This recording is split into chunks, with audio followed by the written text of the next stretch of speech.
నల్లదే.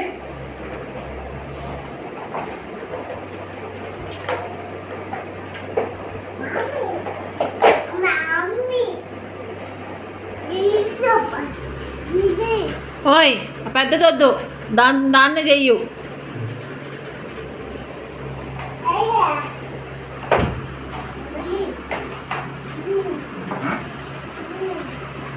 అది తిప్పకూడదు. అదే అదే నీ జీప్ ఏది, కొత్త జీప్ ఏది?